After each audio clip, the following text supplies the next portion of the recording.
3월 31일 목요일 은혜와 회복을 위한 가정 예배를 드립니다.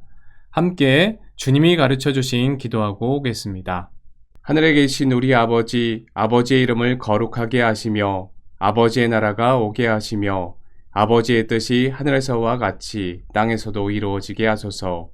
오늘 우리에게 일용할 양식을 주시고 우리가 우리에게 잘못한 사람을 용서하여 준 것 같이 우리 죄를 용서하여 주시고 우리를 시험에 빠지지 않게 하시고 악에서 구하소서. 나라와 권능과 영광이 영원히 아버지의 것입니다. 아멘. 찬송가 217장 하나님이 말씀하시기를 찬송가 217장을 부릅니다.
오늘 우리에게 주신 하나님 말씀은 빌립보서 2장 19절로 24절의 말씀입니다. 빌립보서 2장 19절로 24절의 말씀을 한 절씩 교독하겠습니다. 내가 디모데를 속히 너희에게 보내기를 주 안에서 바람은 너희의 사정을 알므로 안위를 받으려 함이니 이는 뜻을 같이하여 너희 사정을 진실히 생각할 자가 이밖에 내게 없음이라. 그들이 다 자기 일을 구하고 그리스도 예수의 일을 구하지 아니하되 디모데의 연단을 너희가 아나니 자식이 아버지에게 함같이 나와 함께 복음을 위하여 수고하였느라. 그러므로 내가 내 일이 어떻게 될지를 보아서 곧 이 사람을 내 보내기를 바라고 나도 속히 가게 될 것을 주 안에서 확신하노라. 아멘. 빌립보 교회는 바울이 2차 전도 여행을 하던 중에 마게도냐로 건너와서 우리를 도우라 그 환상을 본 이후에 유럽으로 건너가 세운 첫 교회였습니다. 구 빌립보 교회는 바울과 계속적인 교류를 가지면서 바울의 선교 사업에 재정적으로 도왔습니다. 바울이 예루살렘을 거쳐 로마 감옥에 갇히게 되었을 때 이 서신을 기록하였습니다. 바울이 빌립보서를 기록하게 된 상황은 여러 이유가 있겠지만 개인적인 상황으로 중병에 들어 죽게 된 에바브로디도에 관한 일 때문이었고 바울에게 보낸 재정을 인하여서 감사하는 마음을 전하기 위해 이 서신을 썼다고 했습니다. 그런가 하면 빌립보 교회 안에 교회를 어지럽히는 부류들과 분열케 하고 또 혼돈케 하는 이들로 인해 어떤 상황 속에서도 복음에 합당한 삶을 이루라라는 권면을 하였습니다. 오늘 이 서신을 읽는 우리에게도 역시 복음을 위해 받은 고난을 기뻐하며 복음을 훼손하는 거짓 가르침을 경계하며 본문을 통해 주시는 은혜를 함께 나누기를 원합니다. 바울은 먼저 디모데의 파송 계획을 밝히고 있습니다. 왜냐하면 바울 자신의 근황을 빌립보 교회에 전하게 하므로 자신이 투옥되어서 근심과 염려에 잠겨 있을 성도들을 위로하고 격려하기 위해서였다라는 것입니다. 그리고 빌립보 교회의 상황을 전해 들음으로 자신 또한 그 안위를 받고자 하였습니다. 디모데가 바울을 대신해 이 빌립보에 파송된 것은 그가 신실하고 충성된 복음의 일꾼으로서 일전에 바울을 도와 빌립보에서 사역했던 적이 있어서 빌립보 교인들도 디모데를 잘 알고 있었고 디모데만큼 빌립보 교인들을 진정으로 사랑하고 아끼는 인물이 없었기 때문입니다. 디모데라는 이름은 하나님을 공경함이라는 그런 뜻을 가지고 있습니다. 그는 루스드라 출신으로 어머니 유니게는 유대인이고 아버지는 헬라인이었습니다. 그는 바울의 2차 전도 여행 당시 바울의 전도팀에 합류하여 이때부터 바울과 디모데는 서로 매우 친밀한 사이가 되었습니다. 바울이 디모데를 주 안에서 내 사랑하고 신실한 아들이다 이렇게 부를 정도였습니다. 이렇듯 디모데가 바울에게 있어서 크게 사용된 것은 그가 바울의 마음을 잘 아는 사람이었기 때문이었습니다. 또 그는 바울이 보내는 곳은 어디라도 기꺼이 갈 수 있는 사람이었습니다.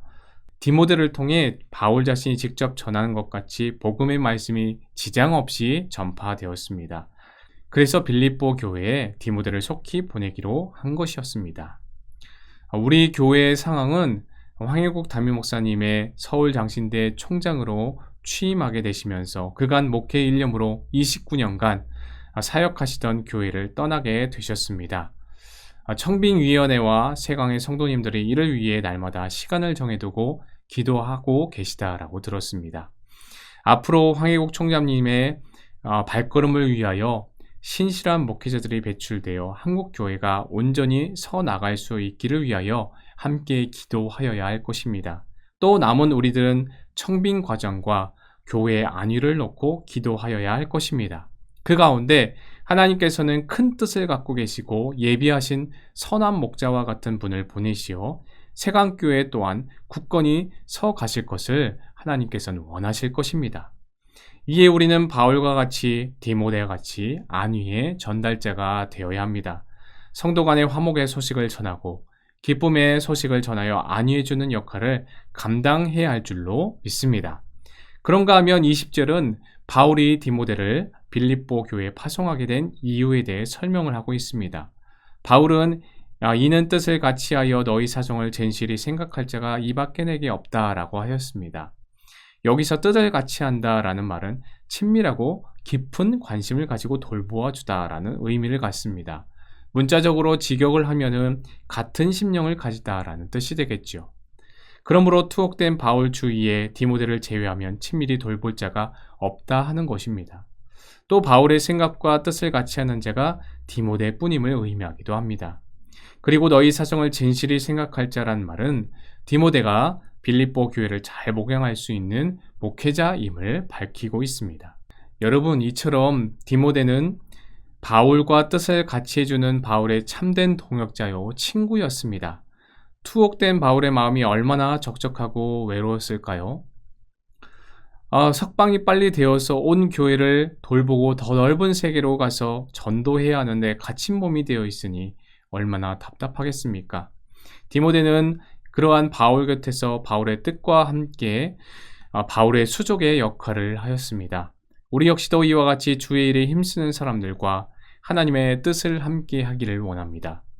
전에 사역하던 교회 특별 새벽 기도회가 끝나고 집에 가려던 중에 황혜국 목사님께 전화가 걸려왔습니다. 앞으로의 진로에 대하여 기도해 보면 좋겠다 이런 말씀을 하신 후에 저는 세강교회로 부름을 받고 2016년 12월 25일에 부임하게 되었습니다.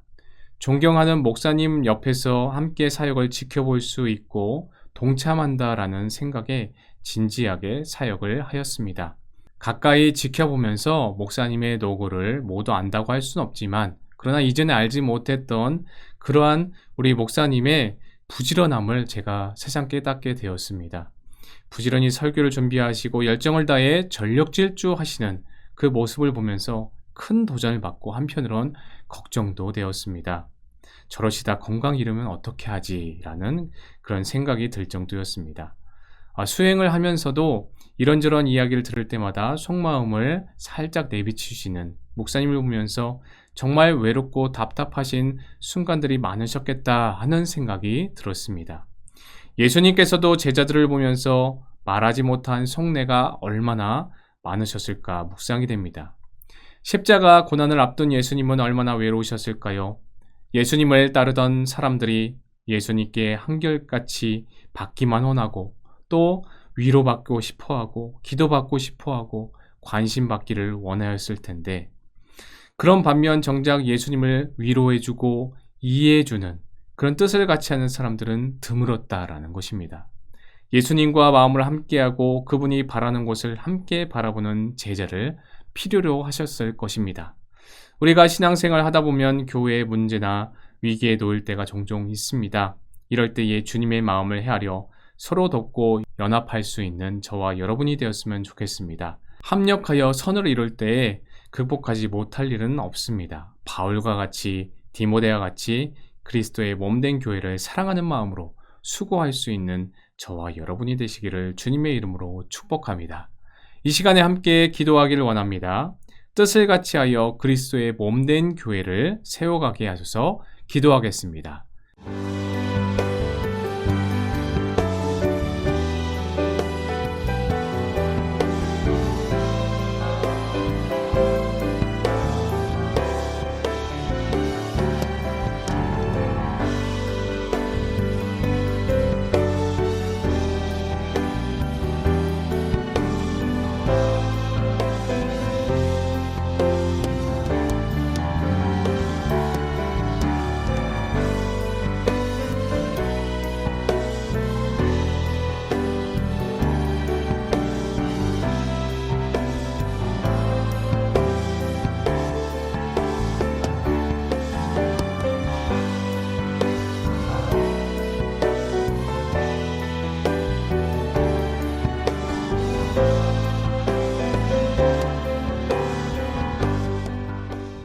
사랑해 주님 감사합니다. 말씀에 대한 우리는 어떠한 위기를 만나더라도 그 주님의 마음과 뜻을 모아서 그리스도의 몸된 교회를 위해 기도할 수 있는 저희들 되기를 간구하오며 이 모든 말씀 예수님의 이름으로 기도하옵나이다.